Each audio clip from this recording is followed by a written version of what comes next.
Magandang buhay! Welcome to Starling Channel. Kumusta kayong lahat? Sa video ito ay magbibigay lang tayo ng tips and ideas kung paano tumagal ang isang sari-sari store. So ito yung share ko sa inyo guys ay based sa aking naging karanasan dito sa aking pagsasari-sari store. Yung ginagawa ko nga pala dito ay nagpapalit ako ng signage ng aking tindahan. Ganyan lang, DIY lang yung ginagawa natin. Sa mga gusto magsimula ng pagninegosyo, alam nyo, sari-sari store yung isa talaga sa mga pinakamadali na umpisahan. Kasi kahit magkano yung iyong maging puhunan ay pasok na yan bilang panimula at hindi rin mahirap pagdating sa location. Kahit saan, napakadaming location ang pwede mong pagtayuan ng sari-sari store. Pwede sa tabi ng bahay mo. Kung nasa village kayo, pwede rin. Kumbaga, hindi masyadong mahirap ihanap ng customer pagka sari-sari store yung tinayo mong negosyo. So ito na nga yung ginawa ko para tumagal yung aking sari-sari store. Noong una pa lang ay syempre inuna ko yung mga basic needs namin. Yun yung aking binili para itinda kasi nga syempre wala pa naman akong alam at idea kung ano yung magiging patok sa aking tindahan. So after nga noon, after mga 1 week, 2 weeks, ayan, na-observe ko na kung ano yung mga gusto at hinahanap ng customer. At doon, pagka gano'n, na-observe nyo na guys kung ano yung hinahanap ng mga customer nyo, ay yun na yung bibilhin nyo. Doon na kayo magdadagdag ng stocks para sa mga products or items na hinahanap nila. At doon na magsisimula paano dumami ang iyong mga paninda at saka kung paano lumaki yung sales. Yung pagbibigay ng tamang presyo sa ating mga paninda, isa rin yan sa mga dahilan para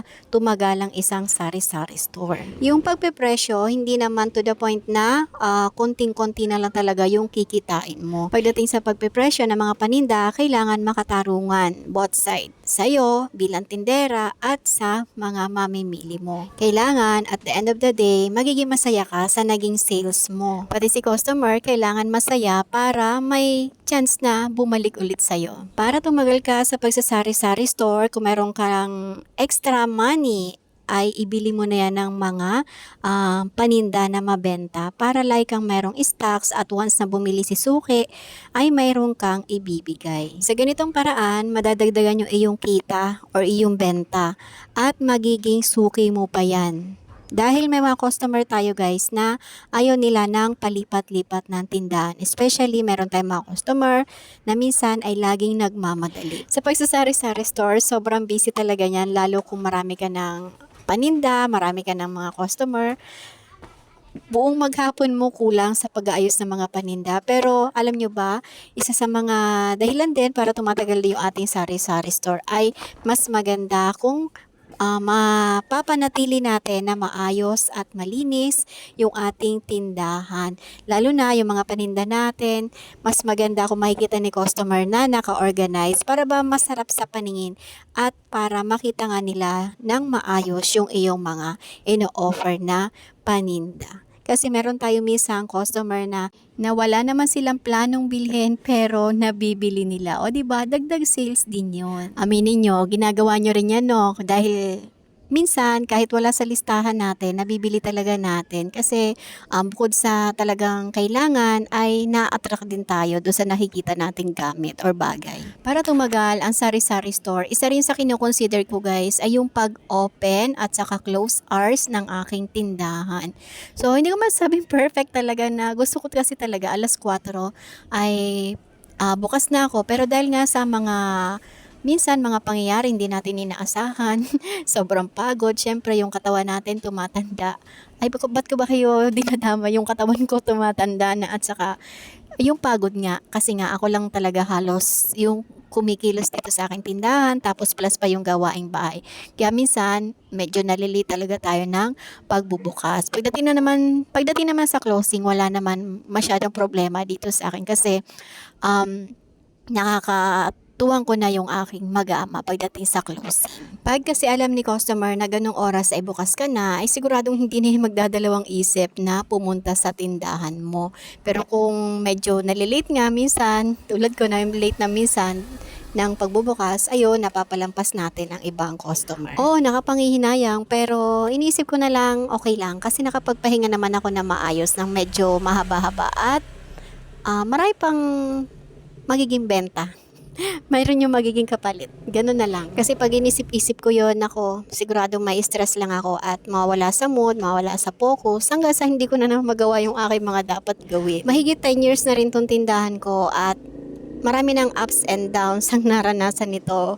Palipat-lipat na rin ng pwesto at sa haba na nga rin ng panahon ko sa pagtitinda, isa sa mga kinoconsider ko rin para tumagal yung pagsasari-sari store ay yung marunong tayong mag-entertain ng ating mga customer. Alam naman natin, pagdating sa customer, iba-iba yung ugali niyan. Kaya dapat marunong din tayong makisama. Naalala ko, nung nagsisimula pala ako magsari-sari store, sabi nung iba, pagka daw kasi ini-entertain mo si customer, ini-entertain mo ng mabuti, ay pwedeng ang kasunod nun ay uutangan ka na. So, syempre, wala pa tayong masyadong knowledge pagdating sa ganun.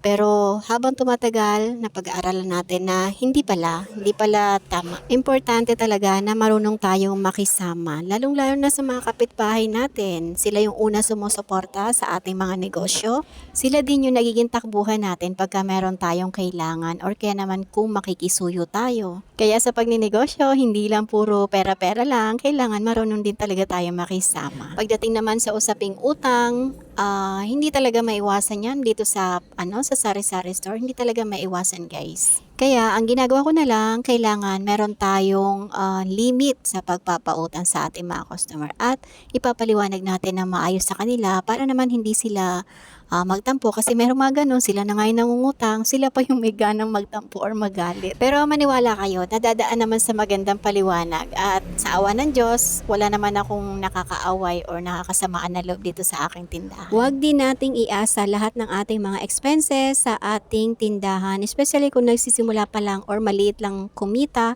yung tindahan nyo. Huwag nyong iasa lahat ng expenses nyo. Kailangan meron kayong extra income or extra pinagkukunan ng inyong mga gastusin para naman yung tindahan nyo ay hindi maapektuhan para tumagal. Hala, may pa-commercial pa pala ako dito. So ayan, sama ko na sa video yan, guys. Yung aking bisita, galing pa ng Bicol, yung aking pinsan, ayan.